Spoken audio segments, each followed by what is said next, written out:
camine por la madrugada,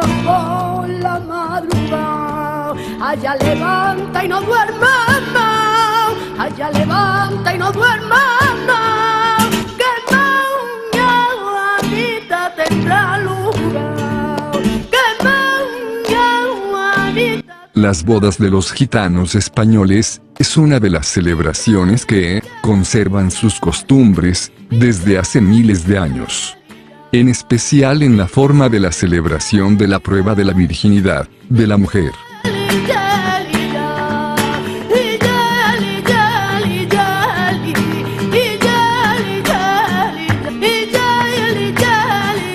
Esta costumbre de la prueba de la virginidad de la mujer, a la hora de contraer matrimonio, en realidad era un mandamiento de Dios.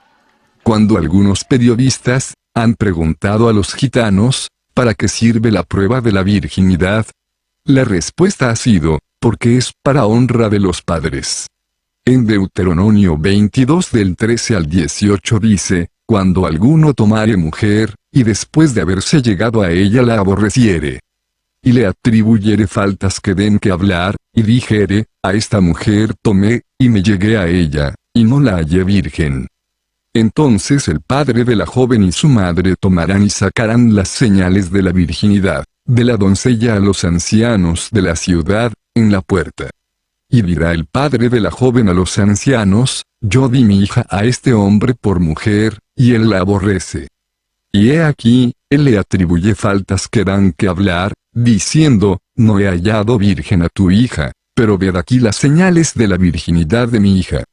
Y extenderán la vestidura delante de los ancianos de la ciudad. Entonces los ancianos de la ciudad tomarán al hombre y lo castigarán. Hay unos detalles que debemos examinar. Uno de ellos es el verso 15, dice, entonces el padre de la joven y su madre tomarán y sacarán las señales de la virginidad de la doncella a los ancianos de la ciudad, en la puerta. Eso significa que la prueba de la virginidad le eran entregadas a los padres de la novia, y estos las guardaban. Eso significaba honrar a los padres. Las pruebas demostraban que la hija había ido pura al matrimonio, y los padres, orgullosos, podían guardar la prueba de la honra.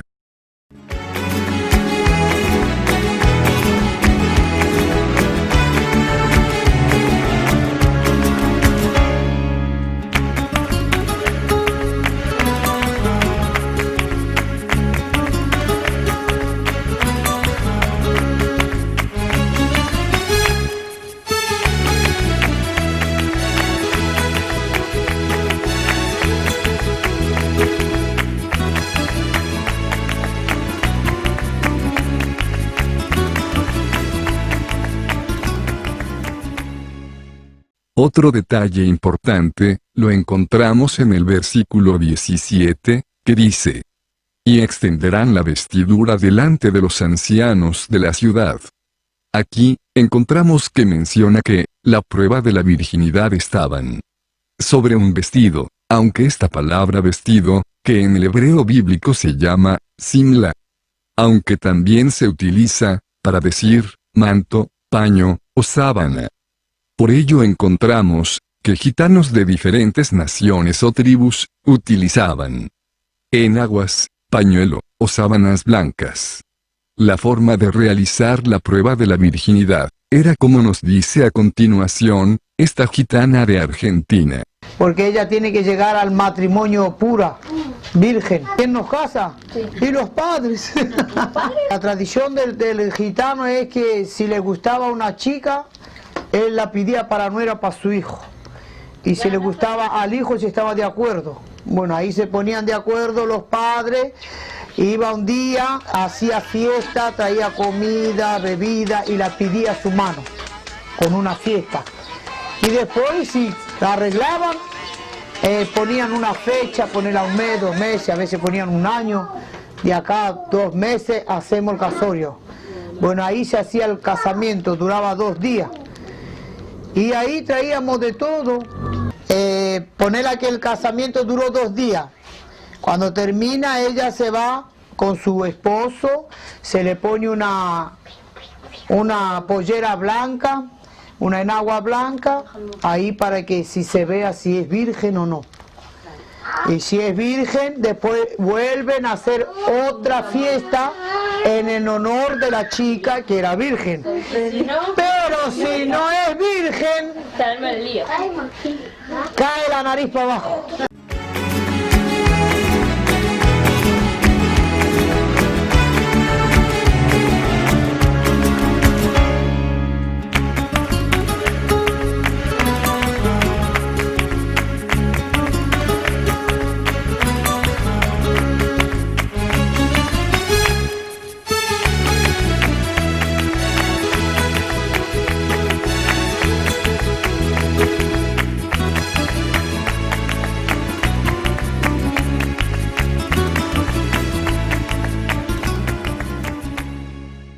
Los gitanos españoles realizan la prueba del pañuelo de otra forma distinta, porque la prueba de la virginidad la realiza la junta ahora.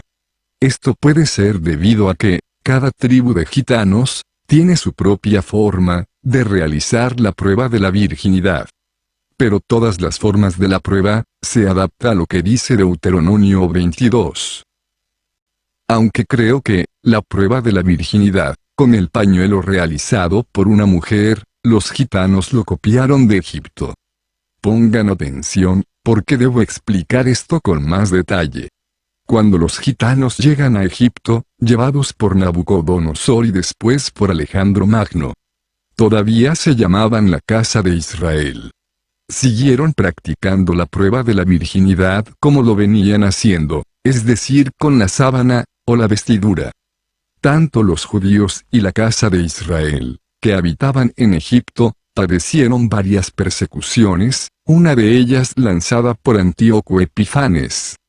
Pero, Antíoco Epifanes, persiguió a todos los judíos, los que vivían en Siria, los de Egipto, y por último en Israel.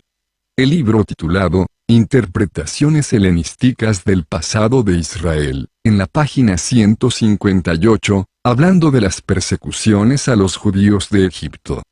En época de Antíoco Epifanes dice: los malos sentimientos de los egipcios contra los judíos probablemente comenzaron a despertarse, con la inmigración de judíos a Egipto después de las persecuciones de Antíoco Epifanes en Siria. Finalmente, Antíoco Epifanes fue derrotado por los judíos macabeos. Antíoco había profanado el templo sacrificando cerdos. Desde ese tiempo, se celebra la fiesta de Hanukkah, también conocida como la fiesta de las luces. Y en el honor a esa victoria se hizo el candelabro de 9 brazos. El motivo, por el cual se hizo el candelabro de 9 brazos, es porque, según cuentan, cuando terminó la guerra con Antíoco, en el candelabro, solo había aceite para un día, pero la luz duró 8 días.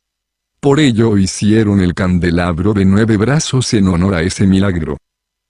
El episodio ancestral de los valientes que alumbraron 8 días el templo con una brizna de aceite no pierde ni actualidad ni belleza en la segunda década del siglo XXI. Una vez fueron encendidas las 8 velas, el festejo continuó durante horas con comida, bailes y cantos.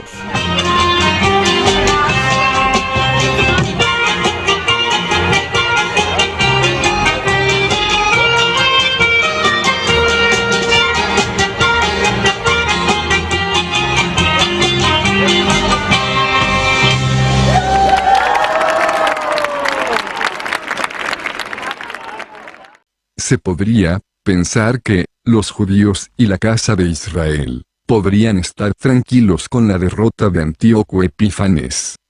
Pero lamentablemente, no fue así, porque llegó el Imperio Romano, y de igual manera sufrieron persecuciones.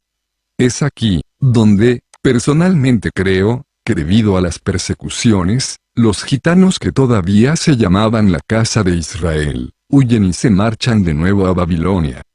Flavio Josefo, sobre el año 60 después de Cristo, nos dice que las 10 tribus estaban al otro lado del Éufrates. debido a la terrible guerra que el Imperio Romano hizo contra Israel, en el año 70, bajo las órdenes del general Tito, que mató a 500.000 judíos, y se llevó cautivos a 100.000. Las tribus que estaban al otro lado del Éufrates, quisieron cambiar de lugar, y habría una división de caminos. Unos se irían hacia la India, y otros volverían a Egipto. Los que volvieron a Egipto, se encontraron que muchos judíos eran cristianos. Y posiblemente fue aquí, donde muchos hebreos, de la casa de Israel se convirtieron a Cristo.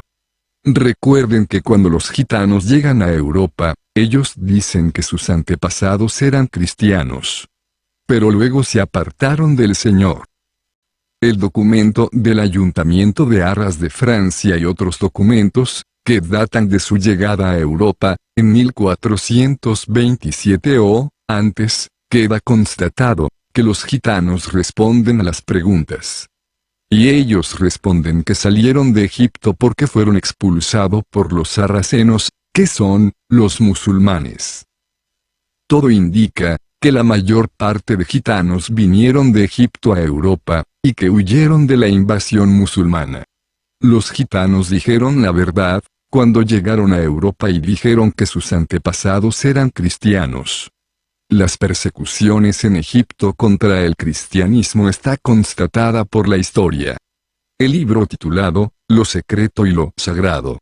En la página 104 dice, la invasión musulmana en el siglo VI, debilitó a las iglesias en Egipto, alrededor del año 1000, se dispuso la destrucción de iglesias y la matanza de cristianos. Así, como Egipto pertenecía al Imperio Bizantino, los que huyeron, se fueron a Constantinopla. Porque en todo el Imperio Bizantino, principalmente se hablaba el griego. Por ello en el léxico romaní, hay muchas palabras griegas.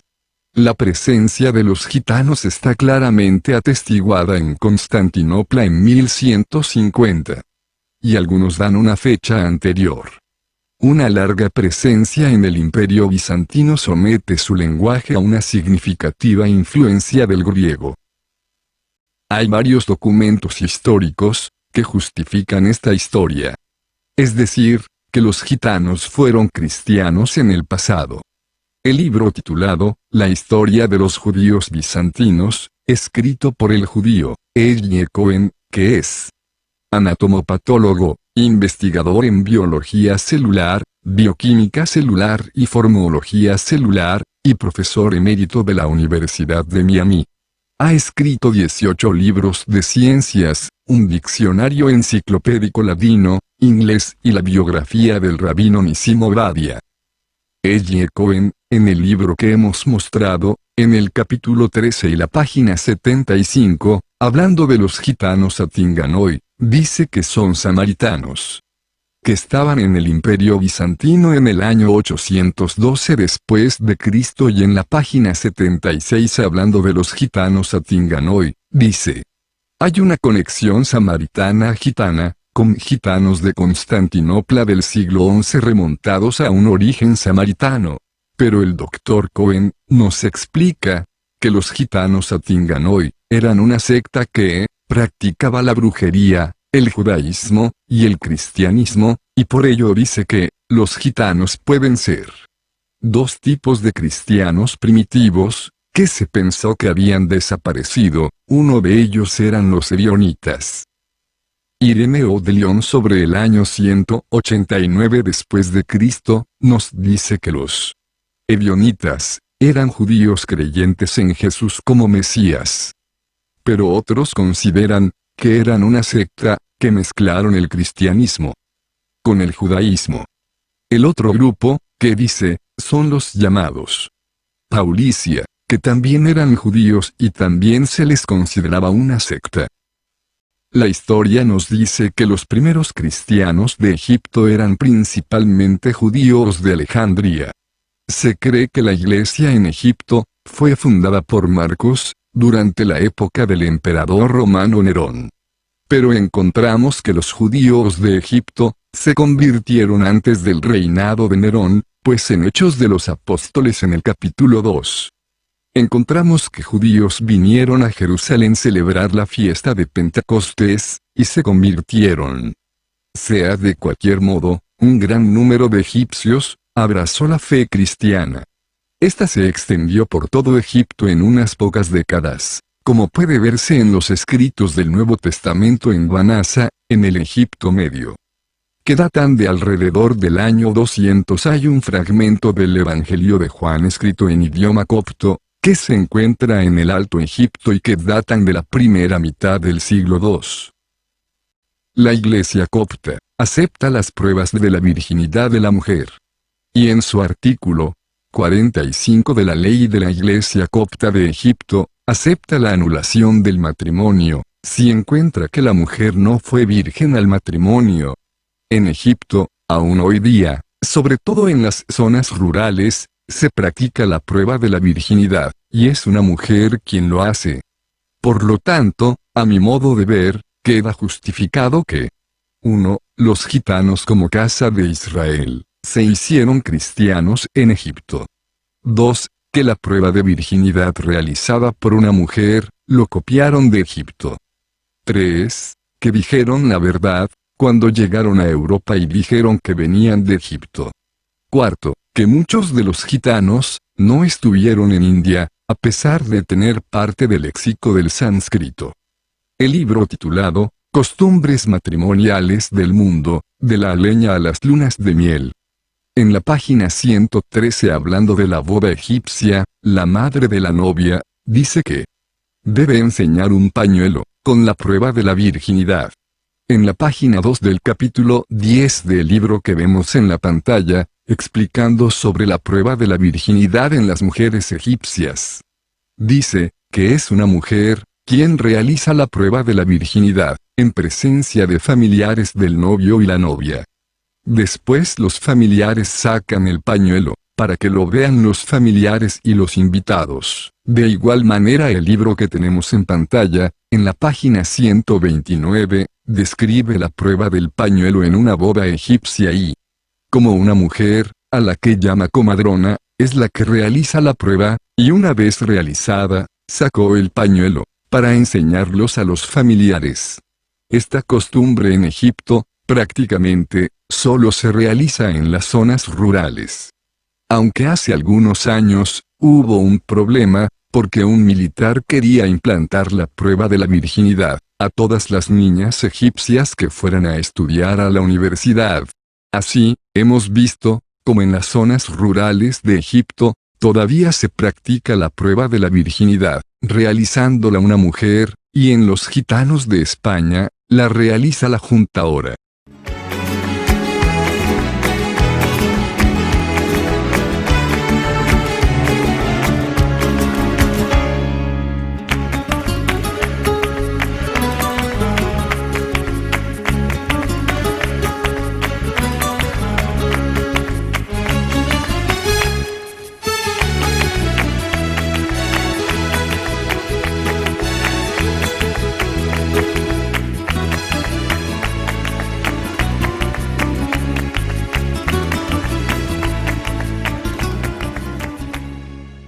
Una de las pruebas de que esta es una costumbre milenaria en los gitanos, son las canciones que se le cantan a la novia, llamadas las alboreas.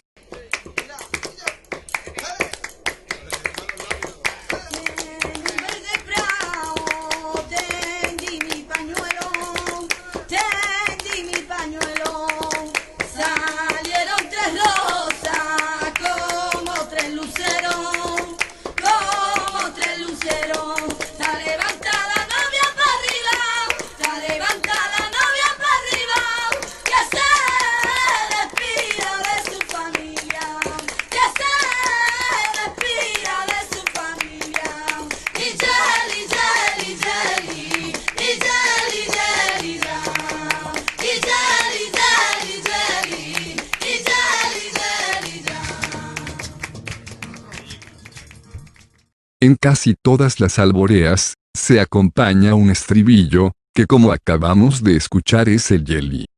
Esta palabra tiene un tremendo significado, además de ser una palabra que es de origen hebreo bíblico. Como veremos.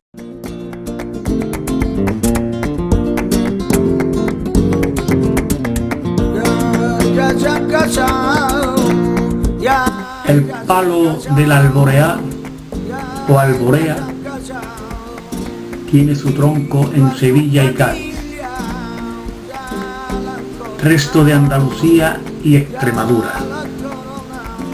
Este palo, de procedencia gitana,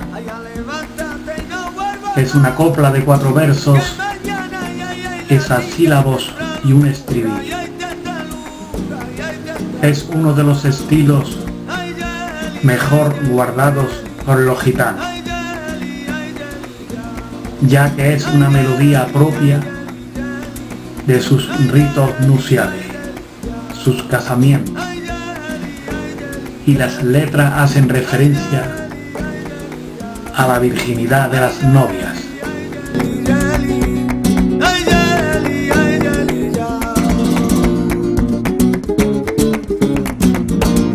Eli Eli, de los gitanos, es una melodía propia de sus ritos nupciales, y sus letras más divulgadas hacen referencia a la virginidad de la novia.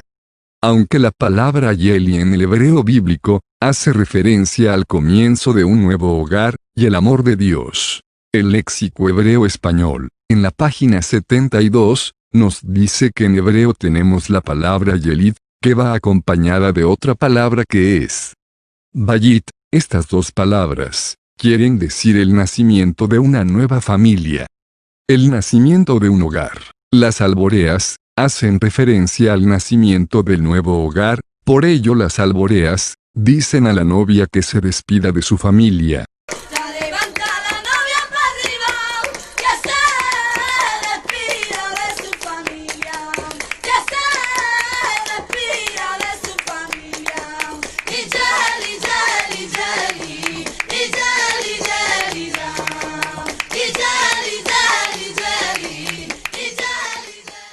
Como pueden escuchar, la alborea dice que se despida de su familia, y acto seguido, entra el Yeli.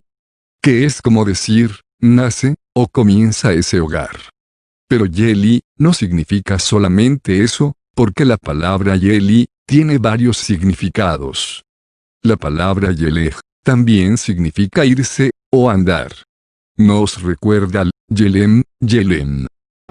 Y que les habla de su lucha de pueblo errante, cuyo destino ha sido siempre andar y andar.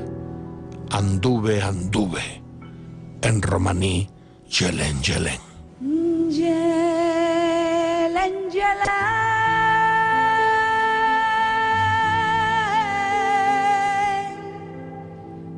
lungone, dromensa.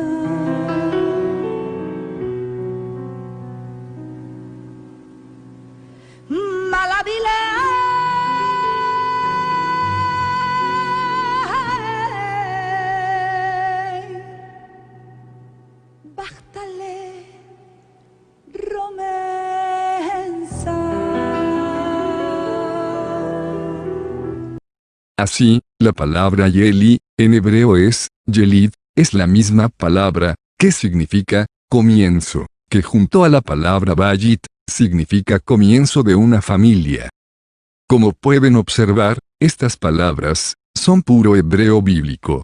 La palabra Yeled, y Yalad, que proceden de la misma raíz de Yelid, y tiene que ver con asuntos familiares, como tener hijos, quedarse embarazada, y criar hijos. Así, podemos certificar con total seguridad, que la palabra Yeli, de las alboreas gitanas, es una palabra hebrea y tiene que ver con el comienzo de un nuevo hogar. Un pasaje muy interesante, es en Génesis 16:1, que dice, Sarai, mujer de Abraham, no le daba hijos, y ella tenía una sierva egipcia, que se llamaba Agar. Ahora, para que podamos leer y entender, pongamos la palabra Yelid, donde le corresponde, diría así. Sarai, mujer de Abraham, no le daba Yelid, y ella tenía una sierva egipcia, que se llamaba Agar. En el versículo 16, cuando nace Ismael dice, y Agar dio a luz un hijo a Abraham. Después en Génesis 21:2, dice que Sara dio un hijo a Abraham, es decir, le dio Yeli, y nació Isaac. La palabra Yelid, o Yalad, también significa engendrar, entre otros. Muchos pasajes, lo encontramos en Génesis 4 y 18 y dice, a Enoc le nació Irad, e Irad engendró a Meujael, y Meujael engendró a Metusael, y Metusael engendró a Lamec. La palabra engendro en este pasaje es, Yalad, o, Yelid. Hay muchos pasajes en la Biblia, donde aparece la palabra Yelid, y siempre tiene relación con el nacimiento de un niño, dar a luz, comienzo de un hogar, es decir, con todo lo relacionado en la familia. Cuando estaba haciendo este video, el hermano Luis me recordó que la alborea iba acompañada de la palabra ya, es decir, el estribillo del Yeli. Dice así.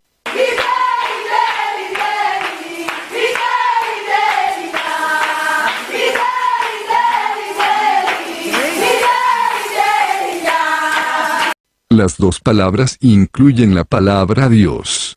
Como después veremos, uno de los pasajes, donde se menciona la palabra Yelid, es en Ruth 4, 12 y 13, precisamente en el momento cuando los ancianos de Israel hacen entrega a Ruth como esposa a Booz. El versículo 12, cuando los ancianos bendicen el matrimonio de Ruth y Booz dicen, hice a tu casa como la casa de Fares, el que Tamar dio a luz a Judá, por la descendencia que de esa joven te dé Jehová.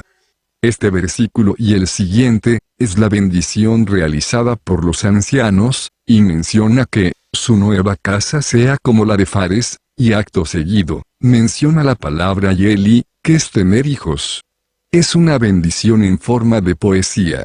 En el versículo 13, dice, Booz, pues, tomó a Ruth, y ella fue su mujer, y se llegó a ella, y Jehová le dio que concibiese y diese a luz un hijo. En el versículo 15 y 17, se menciona la palabra Yeli, y en el 17 dice, y le dieron nombre las vecinas, diciendo, le ha nacido un hijo a Noemí, y lo llamaron Obed. Este es padre de Isaí, padre de David. Así el mencionar el Yeli, es desear un buen comienzo de hogar, y tener hijos. Otro asunto muy importante, es que, en Israel se cantaban cantos a las mujeres que iban vírgenes, al matrimonio.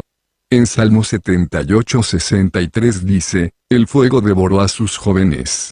Y sus vírgenes no fueron loadas en cantos nupciales. Cuando dice el fuego devoró a sus jóvenes, son aquellos que no fueron vírgenes al matrimonio, por ello, no pudieron cantarle los cantos nupciales. Porque esos cantos eran solo para las novias que se demostraba su virginidad. En el hebreo bíblico, encontramos que, hay unas palabras que significa cantos nupciales, o matrimoniales. Esas palabras son la palabra sir, y la palabra yedi. El comentario bíblico latinoamericano, Antiguo Testamento 2. Libros proféticos.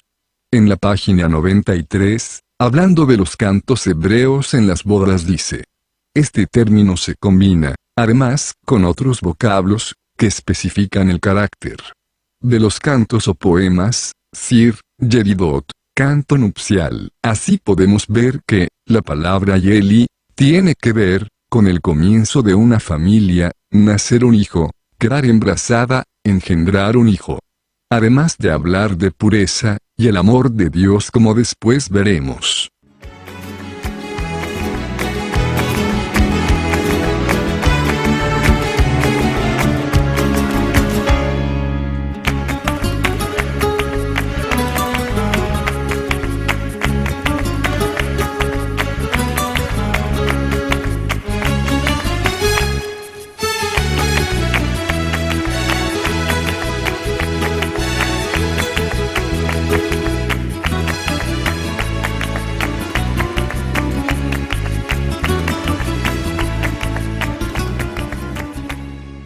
La casa de Judá dejó de practicar la prueba de la virginidad, y en su lugar realizan un recuerdo simbólico que le llaman Yud. Consiste, que la pareja de recién casados, pasa un periodo aislado en una habitación.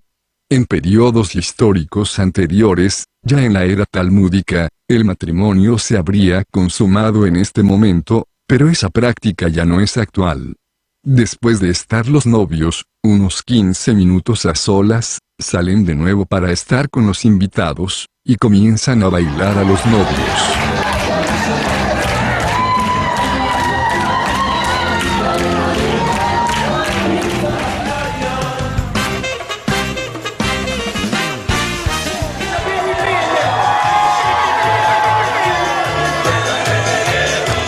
Levantan a los novios sobre una silla, y muchos en realidad no saben por qué lo hacen. El Talmud registra que había una costumbre, para algunos, de levantar a la novia sobre sus hombros y bailar. De hecho, encontramos que el rabino Dober de Lubavitch escribe que una de las formas principales de regocijarse y honrar a los novios es levantarlos y llevarlos mientras son escoltados por la multitud. El libro titulado Jesús, trasfondo judío de la vida de Jesús, en el punto 4, hablando sobre la boda judía, nos dice que el Talmud de Babilonia, en la Kiddushi 9a, nos explica cómo se celebraba la boda judía en aquel entonces, y es exactamente igual, como lo ha explicado la gitana de Argentina, que hemos puesto anteriormente. El Talmud de Babilonia declara que si una mujer iba al matrimonio y no era virgen, debía ser apedreada. También dice que los novios no se les permitía estar a solas hasta que no llegara el momento del matrimonio. Esta costumbre también se practica en los gitanos de algunas partes de España, como los gitanos de Murcia y otras partes. La palabra Yelid conlleva la palabra el, y los nombres o verbos, sustantivos, que llevan el, significa Dios. Son palabras compuestas. Por ejemplo, en Génesis 28, 19, cuando Jacob tiene el sueño dice, y llamó el nombre de aquel lugar Betel, aunque Luz era el nombre de la ciudad primero. Betel significa casa de Dios. Y es una palabra compuesta, Bet es casa, y aquí la palabra el significa Dios. Otra palabra que, en hebreo que significa casa, es ken, y esta misma palabra en calo es ker o kel. Como pueden observar es la misma palabra y mismo significado.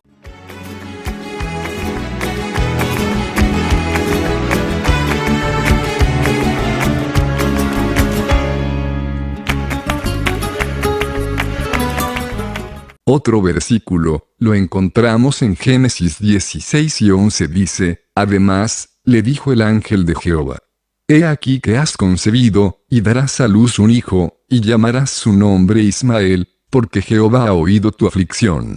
El nombre Ismael significa, Dios oye. Él significa Dios. Y en este caso Isma, significa oye. De igual manera Samuel, significa oído de Dios. Otra palabra en hebreo es, asan, significa, escuchar, dar oído. En calo es, akan, y significa, poner atención, poner oído. Como podemos observar es la misma palabra, exactamente.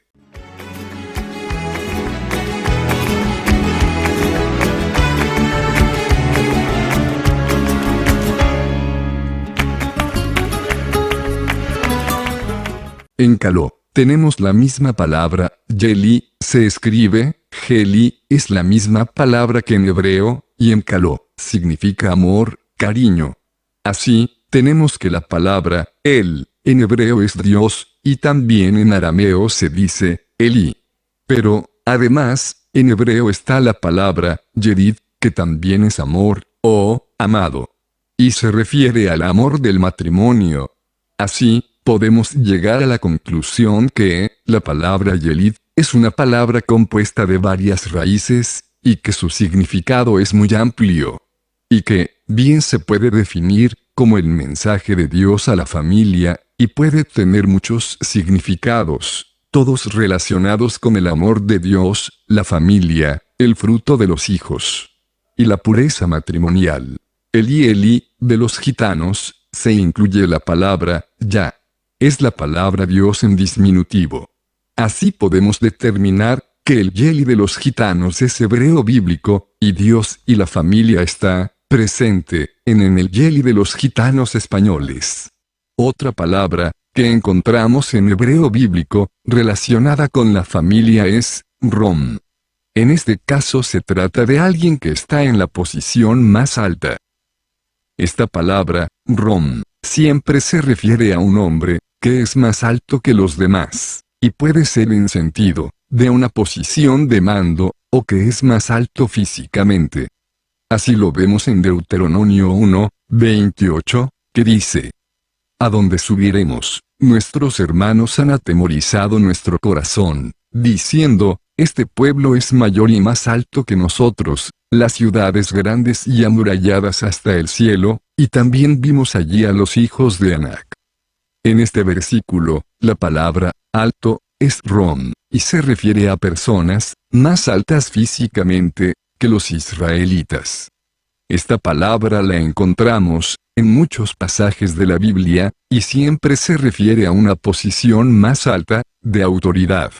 Una definición exacta, la tenemos en Isaías 57:15, que se refiere a que Dios tiene la posición más alta, en cuanto a autoridad, y dice así: porque así dijo el alto y sublime, el que habita la eternidad, y cuyo nombre es el Santo. Yo habito en la altura y la santidad, y con el quebrantado y humilde de espíritu, para hacer vivir el espíritu de los humildes, y para vivificar el corazón de los quebrantados. Para que puedan darse cuenta, de la importancia de este verso, pondremos la palabra Rom donde le corresponde y sonaría así. Porque así dijo el Rom y sublime.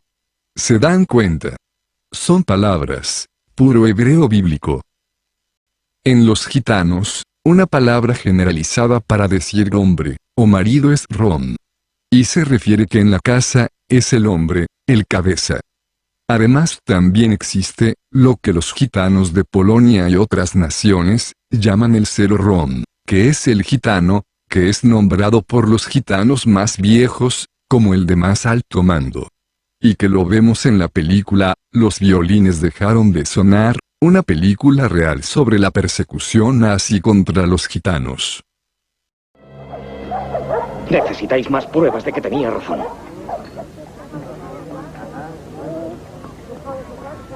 Debemos escapar mientras nos quede tiempo, esté el Shero-Rom conforme o no. Y yo pido al Consejo que elija un nuevo Shero-Rom.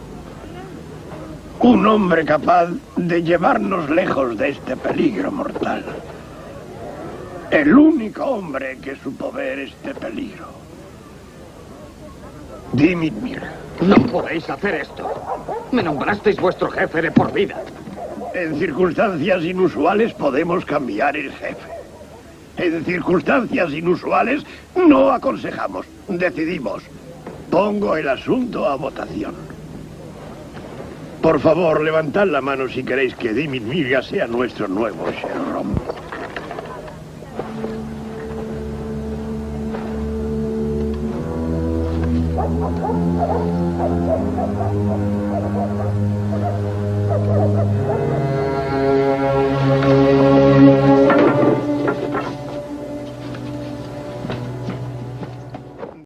El Shero-Rom es lo mismo que príncipe o jefe que encontramos en la Biblia. Esta palabra la encontramos en Éxodo 18 y 25, cuando Moisés nombra a los jefes de 1000, 100, 50 y 10. En el original dice, príncipe. Y en hebreo suena, como ser. Esta palabra en arameo la encontramos en Daniel 6, 3, donde al gobernador, se le llama Sarak. Y al pronunciarla suena como, Sarre. Así encontramos que Shero-Rom está en la Biblia, y son dos palabras del antiguo hebreo y arameo.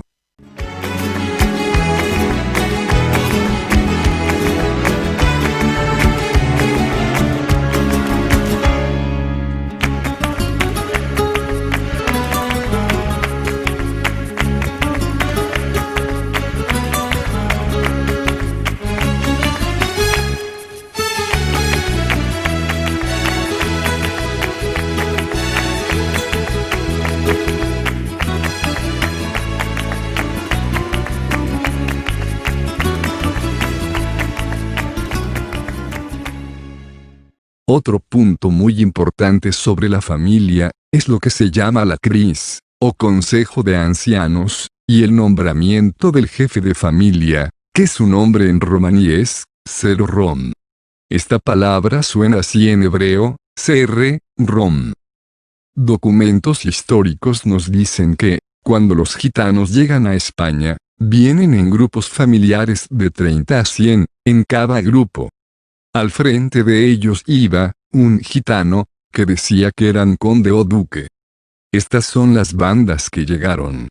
Don Juan de Egipto Menor, 12 de enero de 1425. Don Tomás, conde de Egipto Menor, 8 de mayo de 1425. El duque Andrés y el conde Pedro, 9 de junio de 1447. Jacobo de Egipto Menor, 14 de marzo de 1460. Don Martín y Don Tomás, 1460. Duque Pablo del Pequeño Egipto, 28 de junio de 1471. Conde gitano, que visita Madrid, 21 de mayo de 1484. Muchos creyeron que los gitanos se inventaron los títulos. Pero el tiempo ha demostrado que no se inventaron, porque hasta día de hoy gitanos de diferentes naciones siguen teniendo el consejo de ancianos, y lo que sería el conde o duque. Que lo llaman el Ser-Rom y que también lo vemos en la Biblia.